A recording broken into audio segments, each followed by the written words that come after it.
Imagina que a mente humana não é um campo aberto e tranquilo, sabe? É tipo uma fortaleza medieval mesmo, em constante estado de sítio. Nossa, com muralhas imponentes, fossos profundos, uma infantaria patrulhando as fronteiras 24 horas por dia. Exatamente. E o mais intrigante e até assustador desse cenário é que essa fortaleza consome praticamente toda a energia de uma pessoa para se manter de pé. E o inimigo que está atacando os portões com tanta fúria, pasmem, é a própria pessoa. É uma arquitetura de defesa monumental, né? E mantida a um custo psíquico altíssimo. A gente ergue essas barreiras invisíveis com tanto afinco que elas acabam ditando a nossa personalidade. Moldando as nossas fobias, sustentando as nossas neuroses diárias. Então, o nosso objetivo com a nossa análise profunda de hoje é justamente invadir a sala de comando dessa fortaleza psíquica. Muito bom. E para mapear essa guerra invisível, a gente vai usar como bússola o capítulo 5 da parte 1 do livro O Ego e os Mecanismos de Defesa. A clássica obra da Ana Freud, né? Porque assim, todo mundo sabe, por pura intuição prática, que a gente reprime emoções e evita certas verdades. Mas a grande sacada aqui é entender do que o ego tem um medo tão paralisante para construir essas trincheiras. Exato. E o grande trunfo desse texto da Ana Freud é que ele não fica só catalogando defesas. Ele vai na origem estrutural da angústia. Ela organiza isso em 3 grandes frentes de batalha. Que seriam a angústia do superego, a angústia objetiva e a angústia pulsional, certo? É um verdadeiro teatro de operações. Perfeito. O ego, que é o nosso eu consciente, tenta administrar um território completamente cercado. E de um lado a gente tem as regras morais internas esmagadoras. Do outro, o terror imposto pela realidade externa. E ainda tem a força crua da natureza humana brutando do próprio solo da mente. É o ego funcionando basicamente como uma fronteira sob pressão o tempo todo.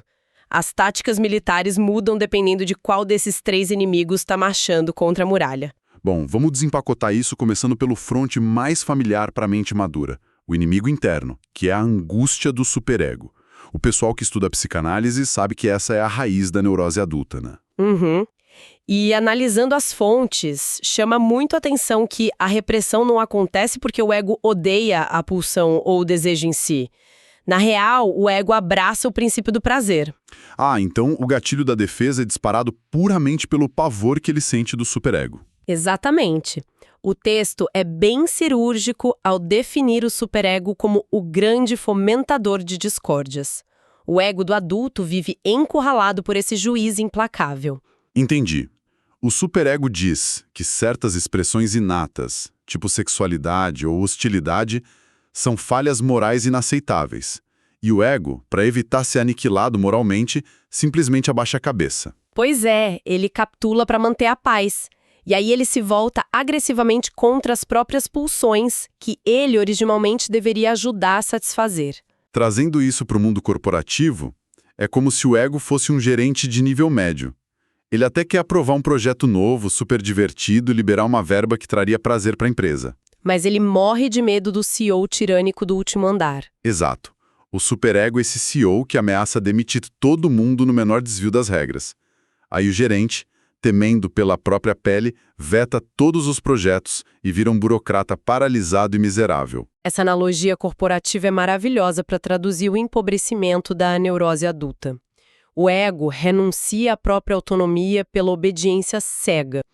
Mas a teoria da Ana Freud exige que a gente olhe para a economia de energia disso tudo. Como assim economia de energia? É que o ego não tem uma reserva infinita de energia própria para conter as exigências do id, que é o nosso reservatório de instintos. Ah, entendi. Então, para manter esse muro de contenção, ele precisa roubar energia da própria pulsão que ele está reprimindo. Isso. A psicanálise chama isso de contra-investimento. Nossa, então a pessoa fica exausta porque está usando a própria vitalidade para se trancar do lado de dentro. Mas espera aí, se a raiz do problema no adulto é a crueldade do superego, não seria só a terapia flexibilizar esse ditador interno? É uma pergunta super pertinente.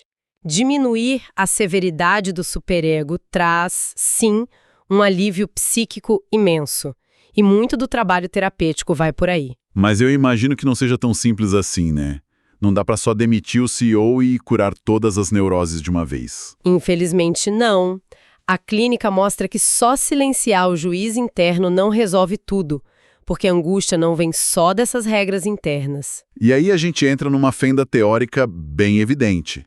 Porque se a gente trocar o adulto por uma criança de 2 anos, o paradigma muda completamente. Muda, porque nessa fase o superego nem existe de forma estruturada ainda. Pois é.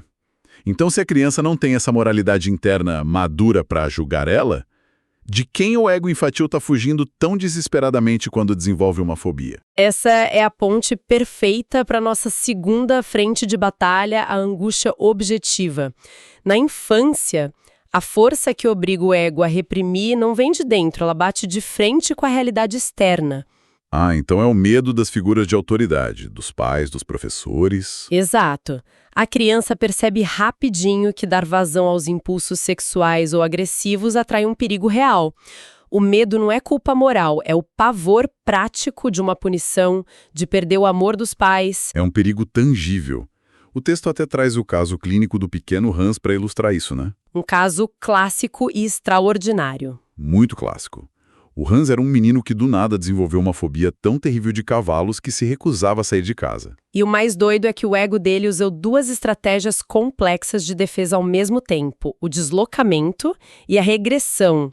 Como que essas 2 manobras operam juntas na cabeça de uma criança? O caso do Hans mostra como a mente sob estresse é sofisticada. Ele estava no auge do complexo de Édipo, inundado de impulsos agressivos e hostis contra o próprio pai. Movido por rivalidade e ciúme da mãe, imagino. Mas o pai é uma figura gigante para ele, uma autoridade real que carrega a ameaça de castração no jargão psicanalítico. Exatamente. O ego do Hans não tem como expressar essa raiva direto para o pai, sem arriscar uma punição devastadora. Então a primeira solução é o deslocamento. Ele tira o pai do foco e transfere o medo para os cavalos. Ele altera o do vetor, né? Não teme mais ser castigado pelo pai, mas sim ser mordido por um cavalo. Ele cria uma contenção logística, porque o pai está o tempo todo dentro de casa, mas o cavalo só está lá fora, na rua. Brilhante. Ele resolve a agressividade e consegue conviver em paz com o pai. Mas e a regressão? Qual é o papel dela nessa história toda? O deslocamento muda o alvo, mas a regressão vem para dar aquela proteção bruta contra o perigo. O ego do Hans não só temia os cavalos, ele forçou um recuo no desenvolvimento emocional dele. Ele adota uma postura de dependência extrema, né? Volta a agir como um bebê indefeso para garantir que a mãe fique grudada nele como um escudo. Isso mesmo. É uma obra de engenharia psicológica impressionante. E isso me faz pensar num paradoxo sobre a educação moderna. Porque se a neurose infantil vem do pavor da repreensão dos adultos, a solução matemática não seria criar as crianças num ambiente de permissividade total? Sem punição nenhuma, blindadas contra qualquer frustração. Exato.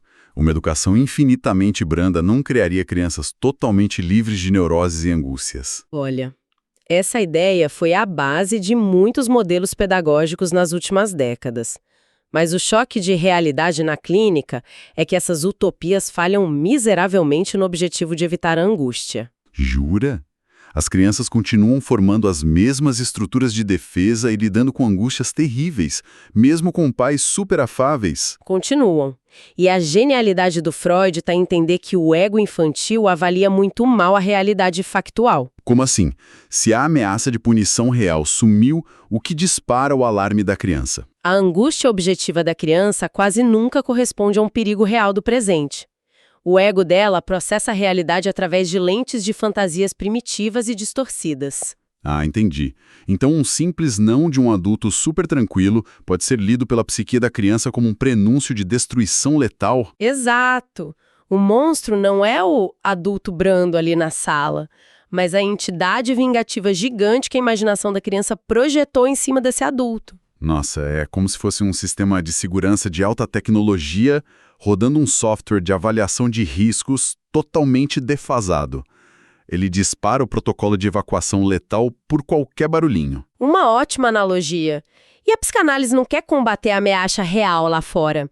Ela busca atualizar esse software de ego infantil, mostrando que esse fantasma do passado não justifica gastar tanta energia hoje. E a libertação vem quando o ego aceita essa atualização e baixa os escudos. Bom, A gente já cobriu as angústias da moral interna e das ameaças externas. Mas o cenário fica com áreas catastróficos na terceira via que a Anna Freud descreve. Ah, sim. É aí que as ameaças perdem o rosto humano. Não é mais o juiz interno nem os pais. É uma fase em que o invasor não tem moral e não julga nada. Ele só inunda as defesas. Como uma represa estourando. E a gente está falando, claro, da puberdade e da angústia pulsional. Para mim, aqui é onde a coisa fica realmente interessante. Sem dúvida. É talvez o fenômeno mais avassalador que o capítulo aborda. Na infância tardia, o ego até consegue um tratado de paz estável. Mas quando chega a maturidade sexual... O sistema entra em colapso com um dilúvio orgânico, né? O volume brutal de hormônios e pulsões que brotam do id vai para níveis estratosféricos. E o terror da adolescente não tem nada a ver com a qualidade do impulso. Ele não está preocupado se o desejo é imoral ou se os pais vão castigar. É puramente sobre a quantidade. O pânico absoluto de ser destruído, de ter a própria racionalidade engolida por esse mar de instintos primitivos. É uma luta aberta pela sobrevivência da própria identidade psíquica. O ego está lutando para não ser apagado.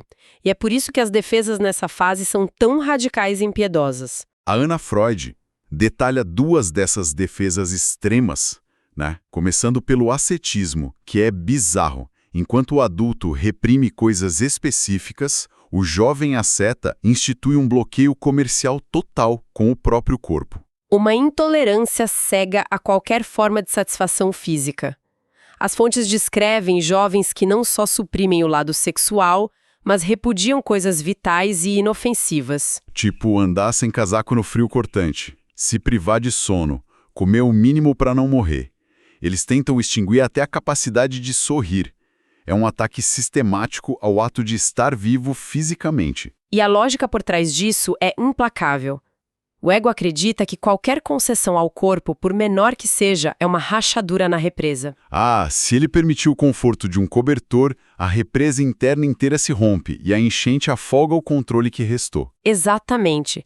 É uma recusa espartana, uma resposta de guerra contra o avanço da maturidade instintiva. Eles preferem um entorpecimento quase cadavérico, a sentir qualquer coisa. Mas aí, em contraste direto a isso, tem o segundo mecanismo, que eu acho muito mais sutil, a intelectualização. A intelectualização é fascinante. Se o asceta castiga o corpo para fugir dele, o intelectualizador tenta fugir mudando de endereço. Ele transfere tudo para a mente hiperativa. A paixão que aterroriza o ego vira especulação filosófica, né? A gente vê aqueles adolescentes com uma retórica incrível, debatendo amor livre, revolução, o sentido da vida. Criam teorias brilhantes e complexas. Só que, quando você olha de perto, é uma manobra totalmente vazia, porque eles não têm a menor intenção de aplicar isso na prática. É a imagem de tentar conter uma enchente construindo um muro de livros de filosofia. Assim que a água bate, o muro derrete. Eles discursam sobre lealdade cósmica, mas descartam amigos na escola da noite pro dia. Ou falam de amor à humanidade, mas tratam os próprios pais com uma frieza calculada e brutal. O intelecto tá a mil, mas o afeto prático foi totalmente desligado. E eles justificam isso dizendo que a discussão nunca foi para ser implementada mesmo. A indiferença gérida vira uma demarcação de território para separar o ego do caos da puberdade. Perfeito. O ego pega o excesso de energia pulsional e joga nas engrenagens do debate racional só para manter o id numa coleira abstrata. A mente queima processamentos sem parar para garantir que o instinto não pegue no volante. Diante desse panorama todo, o juiz sádico, o pavor infantil, o terror da puberdade, como que fica o papel da terapia no meio desse campo minado? No consultório, a Anna Freud disse que o analista tem que ser um perturbador da paz reinante. Pensa na economia de energia. O ego gastou tudo o que tinha para erguer suas fortalezas porque achava que os perigos eram reais. É o que chamam de egossintonia, né? O comportamento parece super normal para a própria pessoa. O asceta se acha super focado, o intelectualizador se acha o dono da verdade. Uhum. E o isolamento e as fobias fazem todo sentido na lógica da pessoa. Aí vem o analista com o propósito de destruir essa estrutura lógica toda. Mas espera aí, acompanhando sua engenharia mental toda, não é quase cruel por parte do analista destruir essa fortaleza? Se o ego gastou tanta energia nisso, Ele jurava que era questão de vida ou morte. É o ponto mais sensível da ética psicanalítica. Mas a ideia não é demolir tudo e deixar o sujeito à deriva no abismo. O princípio clínico é acabar com o desperdício inútil da força vital da pessoa. Entendi. A análise mostra para o ego que aqueles perigos que justificaram o muro simplesmente caducaram. Os crimes do passado já prescreveram e o perigo expirou. Exato. O superego punitivo, os monstros vingativos da infância, a torrente hormonal da puberdade, tudo isso pertence a um passado que não manda mais no presente. A fortaleza estava lá gastando energia para conter invasores que já desertaram há séculos. E a emancipação vem justamente quando essa energia sequestrada pelo medo é desbloqueada e devolvida para a construção da vida atual do sujeito. A vitalidade volta para a conta corrente da pessoa. Em vez de ficar bancando a vigilância de um bunker de uma guerra que já acabou, o ego pode finalmente interagir de forma orgânica com a vida e com os prazeres de hoje. Essa é a grande descoberta desse texto. Nossas neuroses e excentricidades não são falhas de caráter. São as tentativas incansáveis e corajosas do nosso ego para nos proteger de um colapso completo. Incrível. Então, a verdadeira busca por autoconhecimento não é só se perguntar o que eu estou evitando. É perguntar qual dessas 3 angústias está acionando o meu alarme de incêndio hoje. É o superego? É o mundo externo? Ou é o medo da minha própria natureza pulsional? Desmascarar o inimigo é o único jeito de esvaziar essas fortificações em paz. Nossa, e isso nos leva de forma perfeita para a nossa reflexão final de hoje, que é bem provocativa. A gente falou da intelectualização na adolescência, né? De usar debates abstratos para fugir do sentir. Sim, construir um muro de livros. Exato.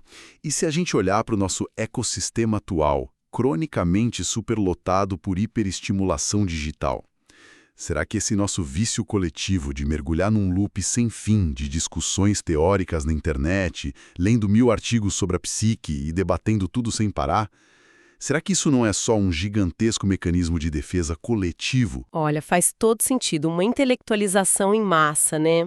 Sim. Uma fortificação social contra a obrigação de ter que lidar com os próprios afetos brutos. Substituímos o tijolo medieval pelo excesso de informação e as trincheiras por pilhas virtuais de teorias que não afetam a nossa vida prática em nada. Só para não ter que entrar em contato no silêncio do próprio corpo com as angústias primitivas que ainda estão lá no porão. Brilhante. Pois é. Fica a reflexão contundente para quem acompanha a gente, para testarmos os nossos próprios limites aí no silêncio da nossa sala mental. Muito obrigado para quem está com a gente hoje e até a nossa próxima análise profunda.